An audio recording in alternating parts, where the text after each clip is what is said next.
ध्रुव शौर्य। ध्रुव रायजादा और ध्रुवांतक मिलकर जायरन को खत्म करने का प्लान बना रहे थे।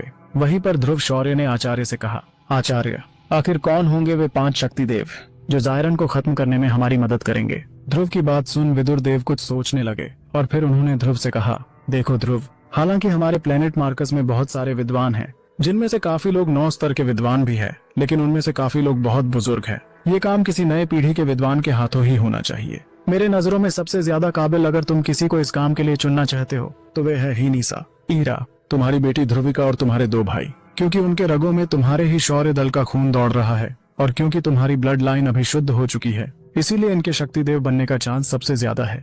अगर ये लोग ठीक तरह से ट्रेनिंग कर पाए और अपने आप को 9वें स्तर के विद्वान तक पहुंचा पाए तो फिर देवगोली के सेवन के बाद ये शायद शक्तिदेव बनने में कामयाब हो जाएंगे। इस काम के लिए अगर कोई सबसे ज्यादा काबिल है तो वह और कोई नहीं बल्कि तुम्हारी बेटी ध्रुविका। आचार्य विदुर देव ने ध्रुव को समझाते हुए कहा, हाँ ध्रुव, ध्रुविका के अंदर एक तो तुम्हारा खून है और दूसरा उसके अंदर हिनीसा का भी खून है। दोनों ब्लड की शक्तियों की मदद से वह दूसरों के मुकाबले बहुत ही जल्दी किसी भी चीज को सीख पाती है।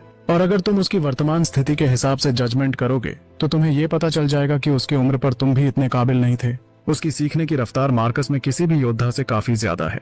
इसीलिए सबसे ज्यादा मुझे यह लगता है कि तुम्हारी बेटी ध्रुविका में ही वह हुनर है कि वह भी अगला शक्ति देव सबसे जल्दी बन पाए। लेकिन फिलहाल वह अभी विद्वान के 4थे स्तर पर है, तो सबसे पहले हमें उसे विद्वान के 9वें स्तर तक पहुंचाना पड़ेगा, जिसके लिए मैंने कुछ इंतजाम करके रखा है। और अगर बात करते हैं तुम्हारी बीवी ईरा की, तो वह फिलहाल विद्वान के 9वें स्तर पर है, इसलिए वह भी शक्तिदेव बनने में शायद कामयाब हो जाए। वहीं पर हिनीसा भी अभी विद्वान के 7वें स्तर पर है, इसीलिए उसके लिए भी 9वें स्तर तक पहुंचना उतना मुश्किल नहीं होगा। एक बार वह 9वें स्तर तक पहुंच जाए, फिर देवगोली का प्रयोग करके हम उन्हें शक्तिदेव बनने में मदद कर सकते हैं। और तुम्हारे 2 भाइयों में तुम्हारा ही ब्लड लाइन है। हालांकि फिलहाल वह महाशक्ति पूर्वज के आखिरी पड़ाव पर है, इसीलिए उनके लिए विद्वान के 9वें स्तर तक जाना काफी मुश्किल होगा। लेकिन इसका भी हल मेरे पास है। अगर हम उन्हें दिव्य रोशनी की मदद से विद्वान के 9वें स्तर तक पहुंचा पाएंगे, अगर ऐसा हो गया तब उन्हें भी देवगोली के प्रयोग से तुम शक्तिदेव बना पाओगे।